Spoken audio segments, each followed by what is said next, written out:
Welcome to another episode of our, what is this, a podcast? Or we didn't come up with a catchy title for the show. We just, I am Jamie from Princess Tigerbutton Designs, but that's not really a cool podcast title. We're working on it.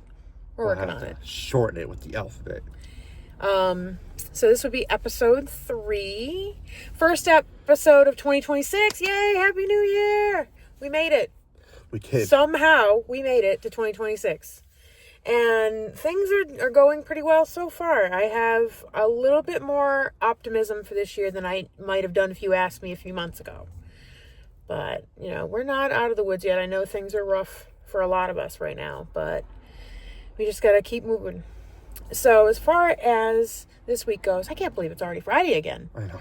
I feel like we just did this. And honestly, I don't have a lot to show as far as makes go. I had one commission left over from before Christmas, and that was to make a 60-inch tree skirt.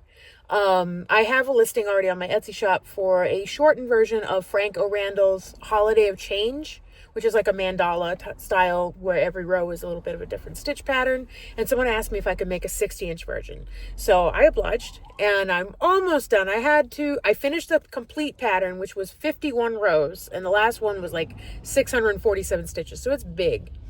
And that was 3-4 inches short of where we needed to be. So I'm kind of winging the last couple of rows, and I'm putting on a border now.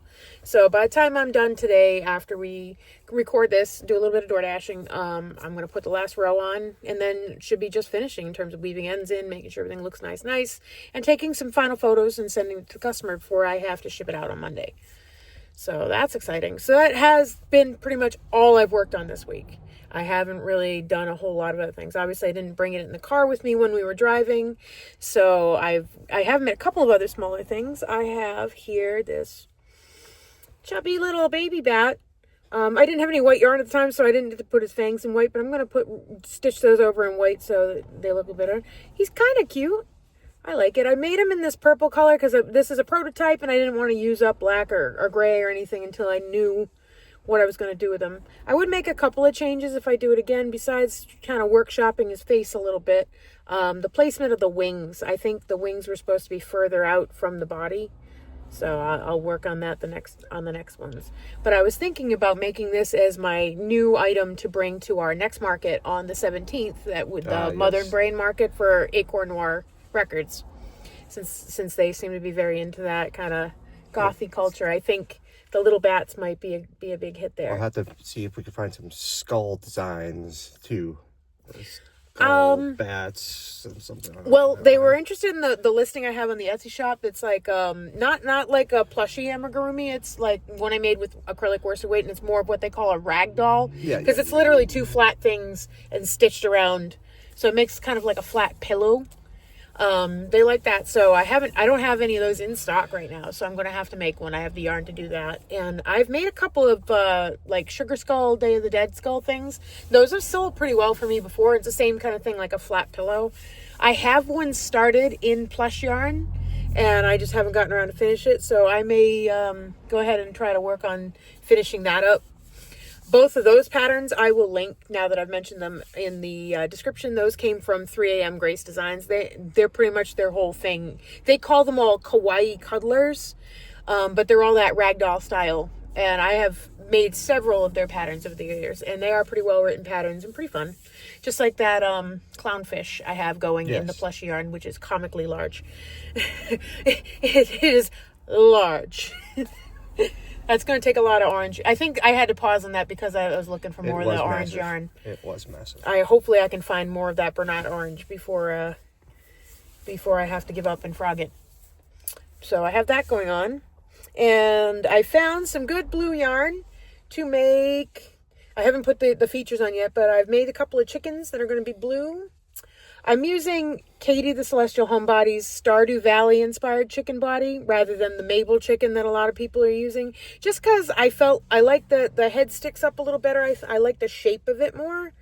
But depending on what I use for yarn, they come out really weird. Like some of them, like this guy, he's a little bit taller and narrower this way than some of my other yarns. Like the regular Bernat blanket makes a little bit of a wider chicken with the same hook. Go figure. But this is Loops and Threads Sweet Snuggles Light. I know a lot of people in the yarn community have talked about Sweet Snuggles Light before being kind of nasty, and then Michaels had taken it away because it didn't feel good. But it seems like a lot of people are saying that the quality has come back. And I think they knew it was something that had to happen, especially when Joann's is gone now, and so a lot of people are turning to Michaels. It's really my only, or should I say, my first call in terms of getting plushy yarn. If I want to buy something in person, if I want to put hands on it and feel it and test it out without having to buy something online. I mean, to be fair, I do have Hobby Lobby if I absolutely had to go there, but I've actually never set foot in one.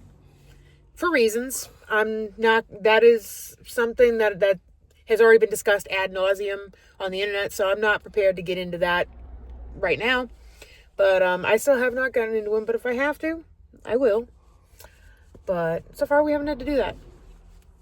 But I do like the feel of this, so I'm excited. I just want Katie Celestial Homebody put out a little bit of a shopping vlog yesterday, and she got a whole bunch of this in some new colors, including a really bright yellow that I want to see if I can get my hands on, because I think that'd be great for ducks. Yes, I was going to say. Because I've made ducks and all sorts of other things. Some people really like the pride ducks, but classic yellow sells hands down the best. So getting a nice soft yarn for that classic yellow is definitely a goal to keep the product quality high. Don't get me wrong, I do like that Bernat in the Bernat Brights because it is school bus yellow, because it is like yellow. But sometimes the Bernat quality is not there. Sometimes you feel them and they feel a little rough, and you can even see in the fibers when they look a little matted. So that's the unfortunate part about this the plush yarn world, is not all yarns are created equal.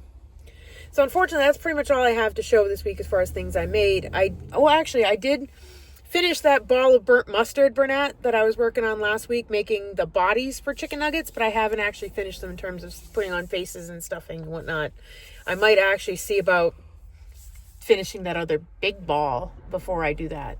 I have a 600-gram ball. It's like yay big, and I feel I can get like 28, 29 of them out of that big ball. So I might do that and then finish all of those at once. Yes. That'll be like a day of nuggets.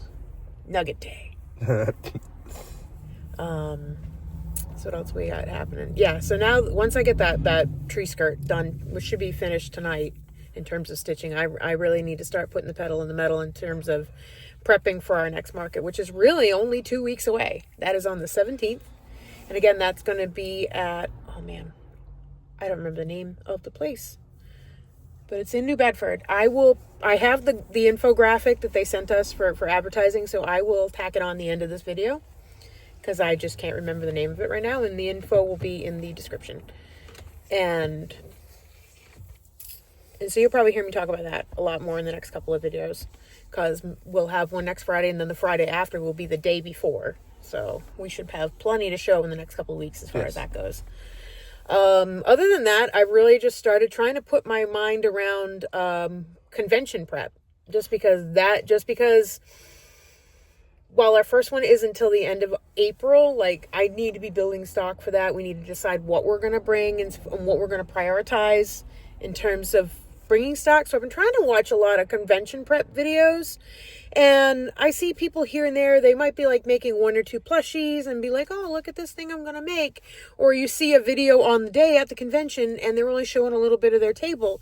What I want to hear from people is, how much are you bringing? Exactly. Like, okay, am I bringing, say I made a little cow. How many little cows are you bringing? Are you bringing 10? Are you bringing 50? Like, how do I turn, some people talk about bringing a certain amount of, I'm sorry, if I seem distracted, we are parked on the side of a road here in downtown North Attleboro, and somebody in front of me has a Tesla that just had doors that opened up sideways like an old Lamborghini, and that just totally distracted me. I'm sorry. Anyway, what was I saying? Yes, some people talk about in terms of like, oh, well, if your table fee is this and you want to make this amount of money, you need to bring more inventory, which makes sense. So, for example, for Comic-Con in November, our table fee is $650 for 3 days. That's a lot of selling. That's definitely a lot of selling. And so, like, we average, what, like 500 in No, I meant more like in terms of like how we bring our table fee. Like we on average we do like 5 times our table fee. Usually. Even but those on are smaller fares that are yeah. as much as this. Well, one. for example, the one we did at the mall, that was like almost 7 times. Yeah. So like, and our worst ones, we still did almost triple. Yeah. So I think having a goal of, I think a good convention goal for us would be at least 5 times our table fee. At and least. So if that's, what's 650 times 5? Oh my God. 3,000. One little more than that. 3,000, 3,250? 3,250? Maybe? Mental math. 600 times 5 is 3,000, and then 50 times 5 is 250, so 3,250. So we would need to bring, I would say probably close to double that. So we probably want to bring it with that kind of logic, like $5,000 to $6,000 in inventory. The biggest thing, but I'm concerned, is I don't really have a lot of big items right now. I don't have a lot of showstoppers, things that I can use to be higher price and attract people into the booth where then they find my smaller priced items to take and shop. Everything I have is pretty much $25 and under. So that's a lot of pieces to try and make up that kind of money. So definitely going to be putting some planning into what we're going to bring and what I can bring for newer items, or what something I can make for cons that isn't going to take 3,000 years to make, but also could at least be a 1 or 2 high ticket item to attract people to the booth. And I was watching the videos with you, and we definitely do have to do a pre-setup to get down our layout of how things are going to be laid out. We've been winging it this year, and I don't want to do that at the convention. I believe we're going to have time ahead of time to come in the day before. Yeah, they gave us plenty of time. But I don't want to be figuring it out there. Yeah, that I want to at least practice it a little bit so we can make sure we have enough cubes, we have enough display stands, we have enough buckets, whatever we need. Yeah, because we only have a 6-foot table. Yes. And what I don't know, are we going to be touching the other people with that 6-foot table, or how are we going to have enough space to get in and out? Like, I'm pretty sure they gave us space I've been to couple conventions. They give us space in between. They're not like jam-packed. No, I can't use that space, but at least so we have an escape hatch. Yeah. Like, I don't want to be to a point where one of us gets trapped in the booth. We're placed, basically. Yeah. They give you Well, we didn't pay for a corner, so... They gave us an out. They either a curtain behind us we can escape out of, or they give us a path so we're able to get in and out. But definitely we want to practice our layouts a little bit better this year. Especially because the next thing we want to do, in terms of equipment, we got to start investing in some of these upgrades. Yes, definitely. Like, I think in the next couple, before our next market, I want to look into getting some more uniform little plastic buckets. Yep. I like the little spring colored ones I got at Michael's, and we might continue to use those at like outdoor markets where we have our 10 by 10 tent, because that is a little bit more casual, a little bit more fun and bright and colored. But if I'm going to be in a convention, or I'm going to be in an indoor market where I've only got a 6-foot table, that I want to be able to have things fit a little bit more uniformly. We want to make use of those buckets in the front, and I think if we get clear ones, people will be able to see what's in the bucket as they're approaching and not have to walk up and then look in. Anything that's going to make things a little bit more attractive for us. That, and like I said, the graded cubbies to have at least a viewpoint. We could put the solid ones kind of behind it to give it a little more base, but if we have the graded ones, at least people could see from the sides. Yeah. And one thing I noticed from some of these convention videos, the way people have it set up, is they use both. So we might want to use some grid walls as backgrounds, just to almost make a little window. Yeah. Especially if we're going to do a big cubby display to make use of the vertical height. We want to be able to see through and see who's walking up. That's the other fear, is I know a lot of people don't talk about it, but I imagine theft is a thing. And, we got to keep our eyeballs on it. So I don't want to be in a situation where we're behind a ball and we can't see what's going on. So I think when it comes to that, I think we're gonna have to limit what we bring in terms of how many items, and just bring a lot of those items. Yeah, I know. None of your videos gave a determination of how many items they brought with them to make up whatever table fee they had to pay. Yeah, I wish more people would discuss one item, that. And they don't give us like, hey, we made 30 But of these. But I'm talking more in terms of, like, say I make 25 different kinds of plushies. Yeah. I may not be able to fit 25 different kinds of plushies on that table. I may have to pare that down to 10 or 12 and just bring a crap load of each one of those. Yeah. Well, with the exception of a couple of big ticket or a couple of one-offs to attract, that are attractive. Yeah. But that's where practicing the setup ahead of time will help us decide, like, what can we fit and how much can we fit. Because we don't have to put everything we own on the table at once either. No, we don't. I know. So I think that's going to be a less is more kind of approach. But one of the other things I want to bring, and I'm kind of like toying with the idea of bringing some of my scrunchies to Mother Brain Market. Yes. Especially like in I guess in gothy colors. Well, maybe some of the brighter neon ones too. I have some neon yarn. I can make up a few things that are a little more ravey. But what I want to do is invest in a spinny rack. Like a good size one that'll sit on the table. And so instead of having a whole bucket of scrunchies, which some people did look at, people wanted to feel through, but nobody really bit the bullet on buying them. And I don't know if it's because they saw a big bucket and they said, oh, look at all these scrunchies. Oh, they're $5 a piece. That's too much. And maybe having too many on the table made them feel expensive or too much for how much was there. Because people talk about like the psychology of having only a couple there and it makes you feel like they're more exclusive. So I thought maybe if I got a little spinning rack, I could put a couple of each color out, just kind of put enough on the rack but not load it, and see if just having them hanging might sell me a few. I am going to drop the price. I figure I can go down as low as $3 without dipping into not making profit. Yeah. Because they actually really don't cost us a whole lot in yarn, even though they look like they do. And the elastics, like we said, were pennies. No, I know. They're not much. Which I really surprised, because I could have sworn I've bought Goody elastics for myself for years, and I paid a heck of a lot more than that. But we lucked into a good deal on that. So and they're quality elastics in there too, which I had bought. My mom had bought some on Amazon that were a little thinner, and they were all different bright colors and everything. But as soon as I opened one up, like that little thing, the elastic pulled out of the thread around it. Yeah. And once it does that, it's no bueno. It won't. You can use it, but it really won't hold your hair very well. And I couldn't. I tried making a scrunchie with that, and it pulled out. And all I was doing was rearranging the stitches, and it popped. And I was like, "Well, I can't sell that one. That's the light purple one. I've really only been using that one for myself, just because I didn't want to take it apart. That yarn does not frog very well. It's kind of yucky. So." It's nice yarn, but it does not frog well. So I finished that one off, kept it for myself. And I have a red one. Can't really see on the camera. So I've been using that. So I've been trying to wear our scrunchies at markets and fairs and things. And lately I've just been wearing it just because. And hopefully maybe by lowering the price and changing up how we display them, maybe I can get those scrunchies to move. I think they'll do better at indoor fairs, because indoor fairs are hotter, and a lot of people want something to get the hair out of their face or just up in a bun, so it's not causing them to be too hot. I don't know if I'm going to bring the scrunchie sets. No, I think I might just put up singles on a thing, because we're going to be limited in table space there too. But I figured I would just kind of bring a little bit of a more eclectic mix than straight just toys. Because we're going to bring some of the deck boxes. We're going to bring some dice bags. I gotta figure out a different way to display the dice bags, because they definitely got no interest at CardCon.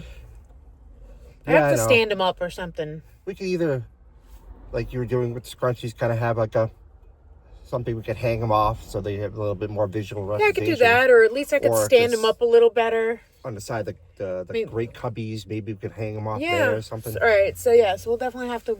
Those are going to be purchases that are definitely have to be made in the next 2 weeks. Would be the grids and a spinning rack, and maybe some clear bins, because I think that would be a good start. The other thing is we do got to look into setting up the next few events. So, like I said, next weekend we're going to sneak into a quarter auction and see how that goes. And if that goes well, because they just sent me another email this week looking for vendors still.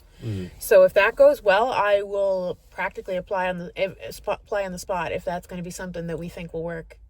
Because that'll be the 7th is the next one of February.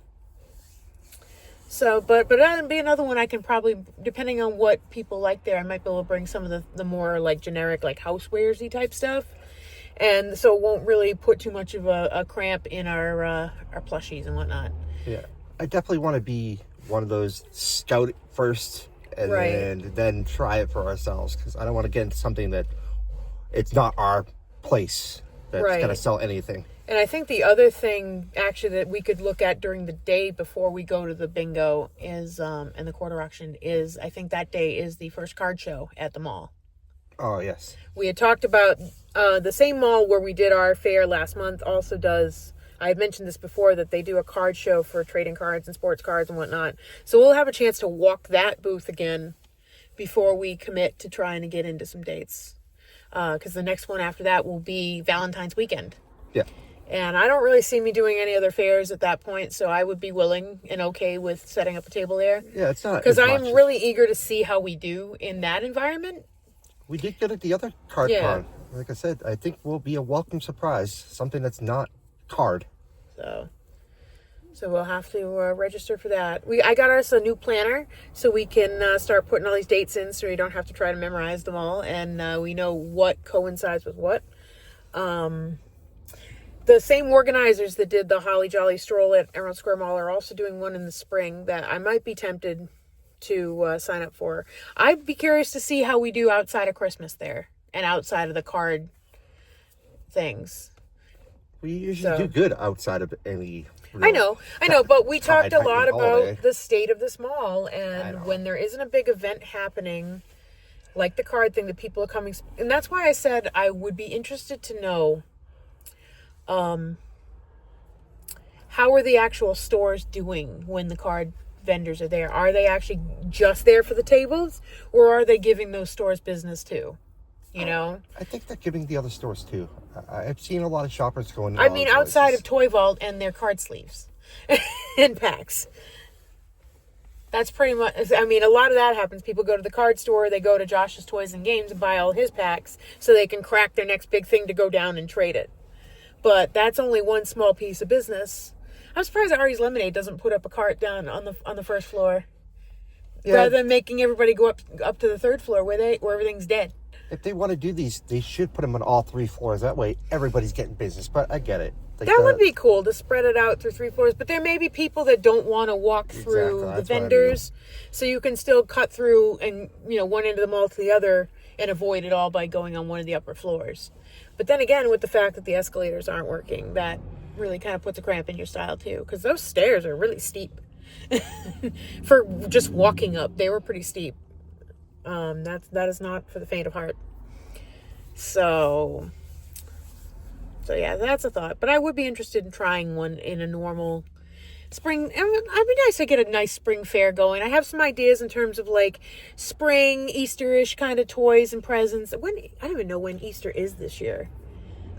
Usually isn't the last day. I know, sometimes it can Sunday be sometimes it can be like in the middle of March, and sometimes it's in the middle of April. Yeah, like it varies a little. Weird. So I didn't even look to see when when Easter is, but I definitely want to try to prep some things for that before Easter. Same thing with Valentine's. God, I feel like I'm never prepped for holidays in time. One of the things I wanted to make for Valentine's, maybe put up on the Etsy shop, I really want to try making one of those bouquet blankets.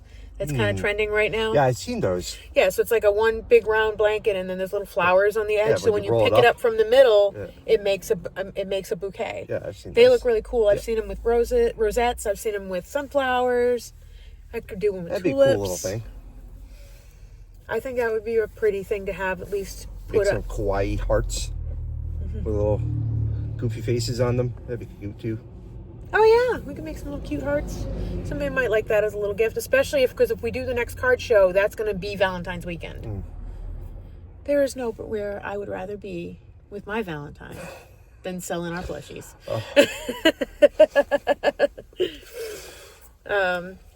He is the best, by the way. If I haven't mentioned that before. So that's what we got going on. There's a lot of exciting little things happening, and well, here we were thinking that we weren't going to have anything to talk about, and we're almost a half an hour in. Look at that. You know what we did forget last time, though?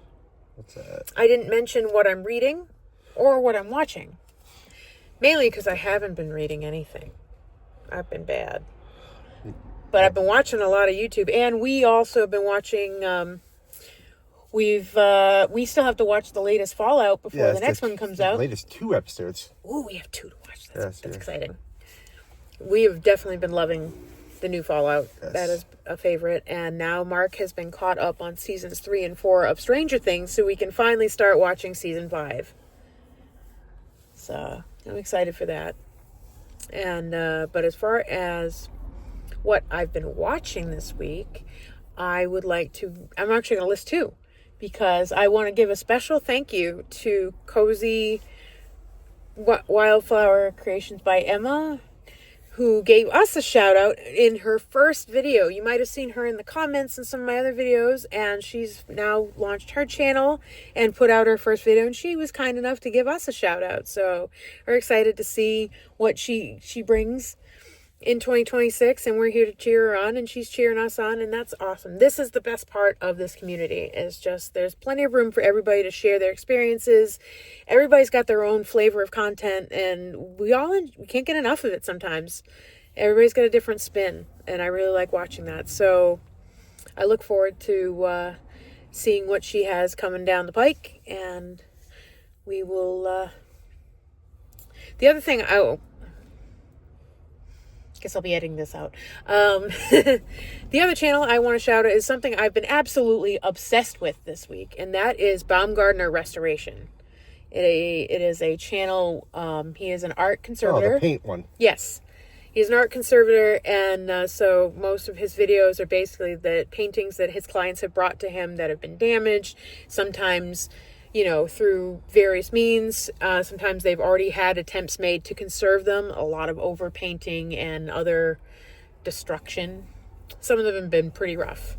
And he goes into great detail in terms of the process of how he stabilizes that painting and protects it for the future, as well as removing old overpaint and old, layers and layers of gunk, old varnish and things, and really brings these paintings back to life as the way they looked when they were painted. And some of them are really dramatic changes. And I don't know, it's fascinating. I mean, the guy's got a great voice. He obviously takes all that footage and then it does voiceover, so it's all very steady and even and very ASMR in that aspect. But it's something I would never do for myself, but it's just fascinating to see all of the detail that goes into. I'd be really curious to know. He never really talks about the process of how he takes a job or how he decides to take a job. Does he quote dollar amount ahead of time and how many hours he thinks it's going to take? Or does he say, I work for X number of dollars per hour, and then you just charges as you go? Because imagine a lot of these projects end up being more work than they initially look. So I would hate to quote somebody, one offer and then end up eating my shirt and not being able to pay my rent because I took twice as long on it. Because at that point, the whole point is to restore it. You can't cut corners once you start that project.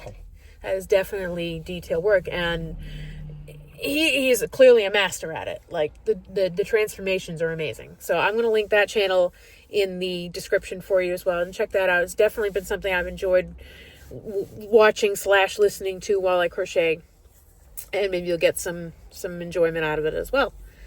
So that about covers it for me. And so thank you. If you made it this far, I really appreciate you taking the time to stay here and listen with us. And look forward to seeing you in the next one. The one thing you can do, guess I'm going to be editing this out too.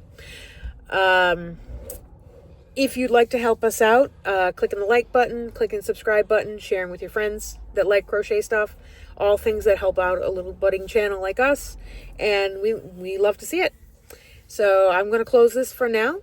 Thank you for joining us, and we will see you in the next one. Bye.